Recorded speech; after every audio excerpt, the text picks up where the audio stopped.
The following episode of Crusade for Myth Drannor is adapted from the Raiders of Galath's Roost by Skip Williams, published in Dungeon Magazine number 87. The guards rush the party. Rilyanasse begins volleying arrows in earnest, dropping the frontmost soldiers.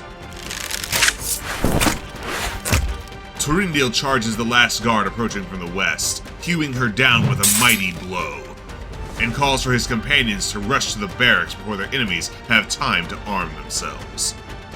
Jade bashes her opponent with her mace, ending the last of their immediate opponents. Rill heals Massul before they go any further, and the dwarf moves to secure the unconscious captain. Taking his own advice, Túrendil proceeds down the corridor. Seeing it clear, he doubles back to stay with the party, as Jade has decided to search the officers' quarters for weapons before locking the captain inside. That done, the party rushes off toward the western barracks, Massul in the lead, hoping to still catch the Zents unprepared. Massul rounds the corner only to be confronted with a hulking, bipedal, fur-covered humanoid with madness in its eyes coming through the stables. Massul hollers back, identifying the foe to his allies as he notices half a dozen Zentarim guards in the barracks hastily helping each other don armor. The other three heroes make double time to catch up just as Massul charges into the fray, calling back that the Wolfman had darted around the corner. Jade and Túrendil advance to back up the dwarf as the first of the Zentarim descend on him. Túrendil blesses Nephilium as Rill catches up with the rest of the party, and the chaos of combat breaks out in earnest, with the resting Zentarim soldiers now ready to fight in their hastily donned armor. Massul and Jade meet them in savage combat just as a bone-chilling howl echoes from the way the two elves had come.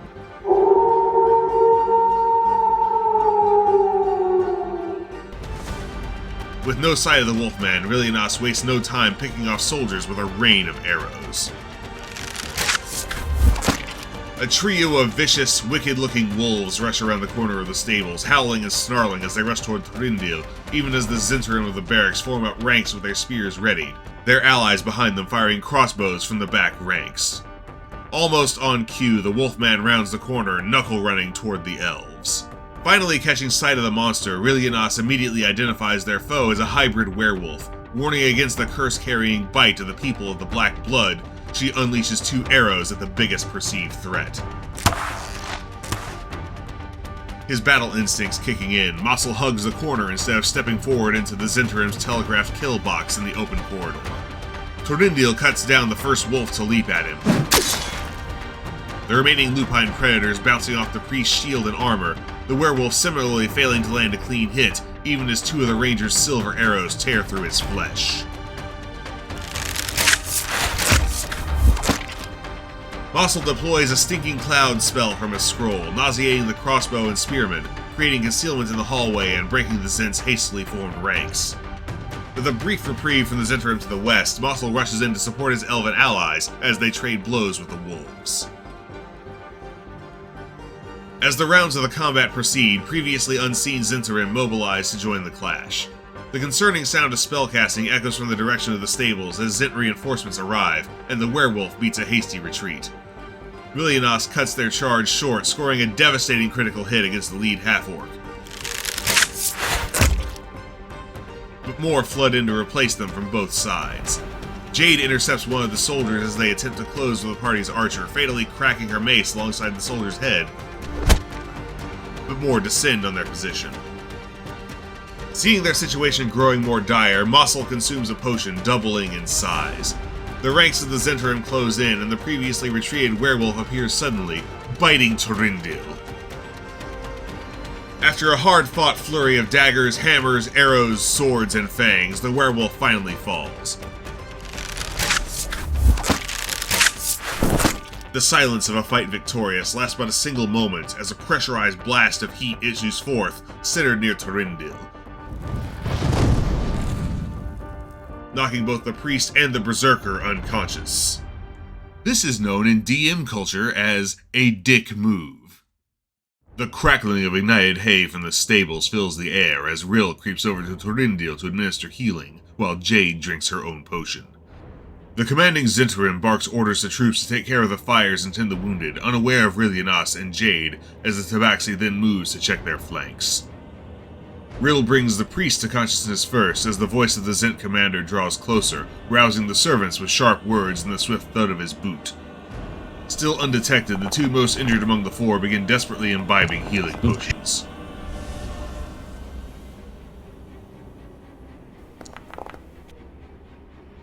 With a brief reprieve from the onslaught of the fortress's defenders, and covered by the convenient distraction of a rapidly spreading fire in the stables and the accompanying smoke disabling several of the guards, our heroes advance toward the barracks, with Jade breaking off to sow more chaos within the stables.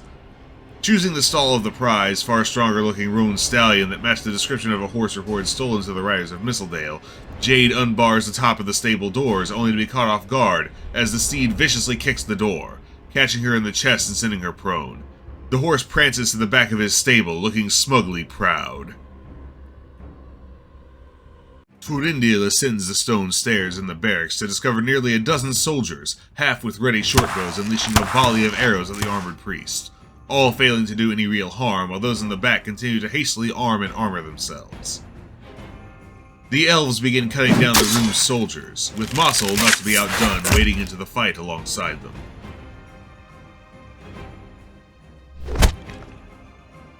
Meanwhile, Jade, still undetected, frees nearly every horse in the stable's southwesternmost group of stalls. Concealed by the smoke, the catfolk creeps to the northwestern stalls and storeroom and makes a quick check of the barracks to ensure no enemies remain hidden behind them. Massul, Rilyanasse, and Túrendil finish the last of the soldiers and rush down to seek Jade in the stables. Still concealed by the smoke of the slowly dying flames in the southeastern stable stalls, Túrendil and Massul make ready for more bloodshed as Rilyanasse puts two arrows into the vague form of an orc soldier, concealed in the haze of the hallway. Túrendil rushes down the hallway, emerging from the smoke, his mithril sword flashing in the torchlight. Massul and Jade advance through the smoke after the priest, even as Túrendil narrowly ducks an intense beam of fire launched by a dark-haired spellcaster at the end of the hall. As more Zentrim reinforce the hall, Túrendil and Massul crash upon their formation. A fully equipped patrol from another of the Citadel's barracks comes rushing down the hall to the north upon Rilyanasse, threatening to pincer the entire party between two groups of Zentrim. Desperate for any advantage, she approaches the ill-tempered stallion that had thrown Jade to the ground earlier. A back and forth of might and magic east of the stable sees Túrendil wounded and then staggered, and another Zentrim slain. Meanwhile, soldiers advance upon Rilyanasse' position, and she downs two with a duo of arrows, nimbly leaping upon Axel, the ill-tempered stallion, in his stall. She spurs the horse on into the mob of soldiers, the vicious charger fatally biting the nearest Zentrim's face as the ranger looses two more arrows into her foes. Past the veil of smoke, Túrendil draws back to replenish his dwindling lifeblood, while Massul and Jade whittle down the Zentrim reinforcements and weather a further onslaught of spells from the mages on their back line.